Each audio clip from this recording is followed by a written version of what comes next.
Hello दोस्तों, नमस्कार। Welcome back to curious three for the daily dose of football. तो सबसे पहले बात करते हैं इंडियन नेशनल टीम के हेड कोच खालिद जमील ने ओसीआई प्लेयरों के इंक्लूजन के रिगार्डिंग एक बड़ा रिवीलेशन रिसेंटली जो टीओआई को इंटरव्यू दिया उसमें किया है।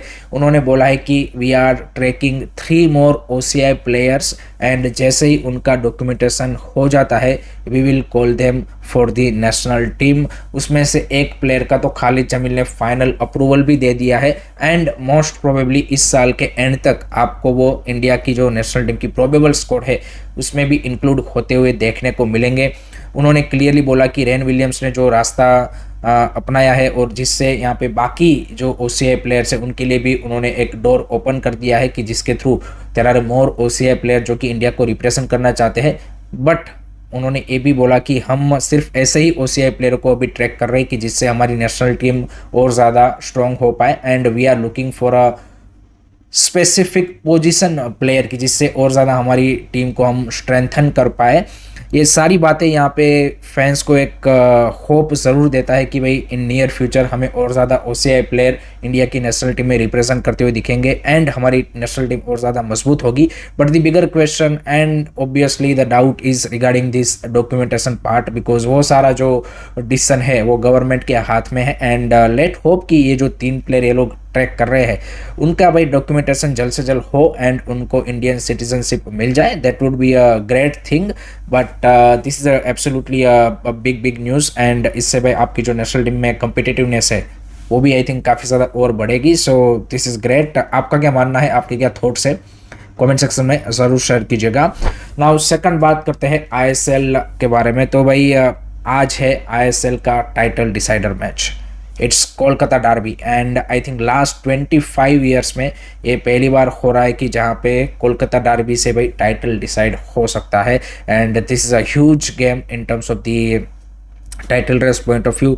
मज़ा आने वाला है। दोनों ही टीमें ओवरऑल अगर आप स्कोर वाइज देखें तो they have a really good score and Oscar Bruzon यहाँ पे इस सीज़न के एंड में छोड़ के जा रहे हैं क्लब को, तो उनके लिए this a perfect opportunity to give the East Bengal their first ISL title. On the other side Sergio Oliveira की टीम के लिए भी भाई रिसेंटली जो थोड़ा सा डाउनफॉल आया है परफॉर्मेंस में वहाँ से रिकवर करके यहाँ पे अपने आर्क राइवल को हरा के टाइटल अपने नाम करने का एक बड़ा अपॉर्चुनिटी है। खबरें ये भी है कि भाई जो वेस्ट बंगाल की स्टेट गवर्नमेंट जो नई इलेक्ट हुई है उनके भी भाई जो बड़े यहाँ पे यू कैन से कि पॉलिटिशियन है, सीएम और वो सब वो भी इस मैच को अटेंड कर सकते हैं। सो this is gonna be a proper festival kind of A match and I think कांटे की टक्कर होगी। आई एम नॉट सीइंग कि भाई ईस्ट बंगाल फेवरेट है या फिर मोहन बगान फेवरेट है बिकॉज दोनों ही टीमों ने रिसेंटली पॉइंट्स भी ड्रॉप किए हैं, यहाँ पे कुछ मैचेस निकाले भी है। सो फॉर्म थोड़ा सा अप एंड डाउन वाला दोनों टीमों का रहा है but this is a huge game and अगर ये मैच ड्रॉ रहता है तो Punjab FC, Mumbai city in सब के लिए भी ज़्यादा फायदेमंद होगा। बट अगर ये मैच कोई एक टीम जीतता है then it will almost certain their ISL title. So I am expecting a 50-50 match and I think there will be a lot of you can say कि बिग मोमेंट्स जो कि हमें इस मैच में देखने को मिलेंगे। आपका क्या प्रिडिक्शन है about this match, comment section में ज़रूर बताइए। उसी के साथ कल जो 2 आईएसएल के मैच खेले गए उसमें भाई बेंगलुरु एफसी ने अपने लास्ट मैच में चेन्नई एफसी को हरा के इस सीज़न का अपना जो कैंपेन है वो ख़त्म किया है एंड अगर इन बिटवीन दिस सीज़न अगर वो उन्होंने जो थोड़ा सा ट्रांजिशन किया उसमें 1-2 मैच लूज़ कर दिए वो अगर नहीं किए होते तो भाई बेंगलुरु एफसी के पास भी एक अच्छा अपॉर्चुनिटी था इस सीज़न का टाइटल जीतने का, जो उन्होंने वो 1-2 मैचेस जो गवाए उसके चलते उन्होंने लॉस्ट कर दिए। On the other side Chennai FC के लिए ओवरऑल आप बोल सकते कि ये सर्वाइवल वाला ही यू कैन से कि सीज़न था। देन जो सेकंड मैच था वहाँ पे भाई पंजाब एफसी ने इंजरी टाइम में विनर मार के 3-2 से ओडिशा एफसी को हरा के अपना जो टाइटल रेस में चांस है वो भाई अभी भी अलाइव रखा है क्योंकि they have a slightest chance just like Mumbai City FC and दोनों का भाई यहाँ पे लास्ट मैच है तो जो भी जीतेगा उनके पास एक अच्छा अपॉर्चुनिटी है अगर ईस्ट बंगाल एंड मोहन बगान पॉइंट्स ड्रॉप करते हैं to go for the title या फिर इवन सेकंड पे भी फिनिश करने का चांस है। तो Punjab FC has a huge opportunity now to finish in top 3, top 4। So that would be a great thing with the young Indian squad and the all the foreigners they have. So a great victory against Odisha FC and now against Mumbai City FC the decider will be the crucial match for them. So वो भी काफ़ी अच्छा match था। आपकी क्या thoughts about Punjab FC and Bengaluru FC season? Do let me know in the comment section. Third बात करते हैं भाई, एएफसी ने upcoming AFC under 20 Asian cup क्वालिफायर्स के लिए जो पोर्ट्स है उनका अनाउंसमेंट कर दिया है। एस वी ऑल नो की एएफसी अंडर 20 क्वालिफायर्स के लिए अब नया फॉर्मेट एएफसी लेके आ रहे हैं। तो उसमें भाई India is in port 3 and total यहाँ पे 8 ग्रुप्स बनेंगे। ये जो यहाँ पे 4 पोर्ट्स है उसमें से, एंड जो टॉप 2 टीमें होंगी वो यहाँ पे एशियन कप के लिए क्वालिफाई होने वाली है। इस बार उन्होंने डेवलपमेंटल फेज भी रखा है, तो आपकी जो ग्रुप में लास्ट पे टीमें फिनिश करेगी वो यहाँ पे डेवलपमेंटल फेज वाले जो टीम्स है उनके साथ भी मैचेस खेलेंगे, ताकि उनको भी यहाँ पे जो रेगुलर कम्पिटिटिव मैचेस है वो मिल पाए। So that's good and let hope कि इंडिया की अंडर 20 टीम भाई एशियन कप अंडर 20 क्वालिफाई करे। That is the hope and expectation. बाकी आपका क्या थॉट्स है कमेंट सेक्शन में ज़रूर शेयर कीजिए। नेक्स्ट बात करते हैं, जैसे मैंने कल आपको अपडेट दिया था कि Indian company sky sport investment ने सिंगापुर का टॉप डिवीज़न क्लब एफसी जोरोंग को बाई किया है।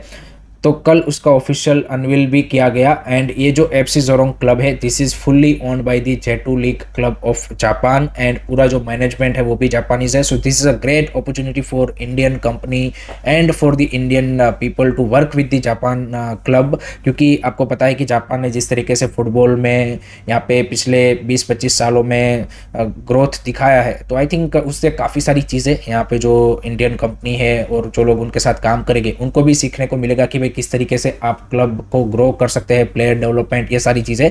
And definitely they have a more future plan to give a opportunity for a young Indian men's and women's player. So I think there are a lot of things that can be done with this new partnership, and this is a good thing for the you can say कि Indian football perspective also, because we need to you can say कि explore this different footballing markets, and तभी जाके आपके प्लेयरों के लिए, आपके जो यहाँ पे बाकी लोग फुटबॉल में काम करते हैं उनके लिए भी अपॉर्चुनिटी क्रिएट होगा। So this will be definitely potentially a good opportunity. Now let's move on to the FIFA world cup segment. तो उसमें भाई one more Asian giants South Korea ने भी अपनी जो फाइनल 26 मेंबर की स्क्वाड है उसको अनाउंस कर दिया है, and obviously the main man is gonna be again ह्यूमन सन, जो कि अब MLS में खेलते हैं।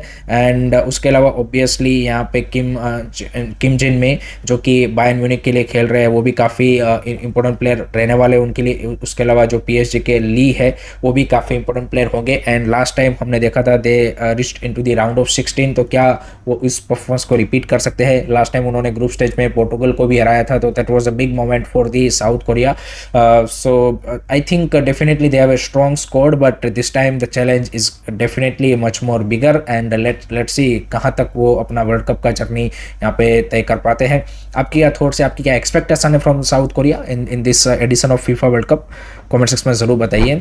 Now let's move on to the third segment and that is world football. तो उसमें भाई रोनाल्डो को अपना अल नसर के साथ ट्रॉफी जीतने के लिए और एक बार वेट करना पड़ेगा, क्योंकि यहाँ पे जो कल ACL2 का फाइनल खेला गया उसमें जापान के J लीग के क्लब यहाँ पे गांबा ओसाका ने भाई 1-0 से फाइनल में हरा के यहाँ पे स्टार स्टडेड जो अल नसर की टीम है उसको स्टन कर दिया है। तो Al Nassr was very close to winning ACL2 title, but final में भाई जापान के क्लब ने उनको सरप्राइज कर दिया है। This is the strength and quality of Japanese club भाई, कि जहाँ पे चाहे भले ही यू कैन से कि इतने बड़े फुटबॉलिंग नेम्स ना हो, लेकिन they have a really strong competitive squads, and वो जब भी भाई एशियन लेवल पे खेलते हैं, AFC चैम्पियंस लीग हो या फिर ACL2 हो, they always you can say कि take on this big Saudi clubs कि जिन्होंने भाई बड़े बड़े यूरोपियन नेम्स को लेके आए हैं। So that shows the real you can say कि development of Japanese club, and that was a great victory, and definitely Ronaldo के लिए this was a disappointing moment, and वो clearly जब वो स्टेडियम में थे तब भी यहाँ पे दिख रहा था। Now the only chance for Ronaldo to win the trophy with Al Nassr is the Saudi Pro League। उसके लिए भी उनको जो लास्ट अपना लीग का गेम है वो जीतना ही पड़ेगा कैसे भी करके, क्योंकि अगर वो मैच हारते हैं and on the other side Al Nassr यहाँ पे अल हिलाल अपना मैच जीत जाता है, then Al Hilal will be the champion. So let's see क्या यहाँ पे रोनाल्डो इस सीज़न अल नसर के साथ ट्रॉफी के साथ फिनिश करते हैं या फिर ट्रॉफी लेस। आपका क्या थॉट्स है, आपकी क्या ओपिनियन है, कमेंट सेक्शन में ज़रूर बताइए। उसके अलावा यहाँ पे कल FA कप का भी फाइनल था, तो वहाँ पे भाई मैनचेस्टर सिटी ने 1-0 से चेल्सी को हरा के एक और टाइटल अपना इस सीजन का कंफर्म कर लिया। This is their second title and सिमियोना का जो ब्यूटीफुल फ्लिक वाला गोल आया, that was a mesmerising goal from him and Pep Guardiola का भाई this is 20th trophy in last 10 years, so he completely you can say कि changed the history of Manchester City as a club, and definitely he has a huge role in terms of the club's growth and success in last decade, and there are reports कि भाई ये उसका last season हो सकता है। So from that perspective winning 2 trophies I think that's a great thing, and अगर ऊपर से प्रीमियर लीग भी यहाँ पे आ जाता है दैट वुड बी ना सोने पे सुहागा वाली बात हो जाएगी, but he is absolutely a legend for Manchester City without a doubt, and final was also a great moment. Last में बात करते हैं भाई 3 club legends for 3 top European clubs are leaving this season. First is Robert Lewandowski ने कल अपना announcement कर दिया है फेयरवेल टू FC बार्सिलोना।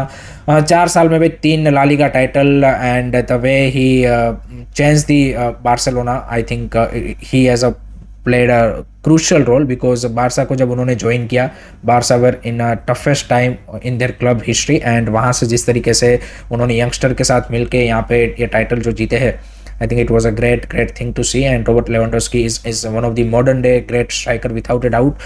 उसके अलावा जो रियल मैड्रिड के भाई one of the captain and the club legend यहाँ पे डेनी कार्वाहल is also living as a free agent after this season, and उनका भी जो क्लब के साथ जर्नी रहा है is been incredible, and he won many Champions League and many titles with the Real Madrid. So he is also saying goodbye, and Liverpool's legend Mohamed Salah is also saying goodbye to Liverpool. So all these 3 legends has played a crucial role in their club's success, and they are all leaving at the end of this season. So that's it from my side guys regarding today's football news. I hope कि आपको पसंद आया होगा।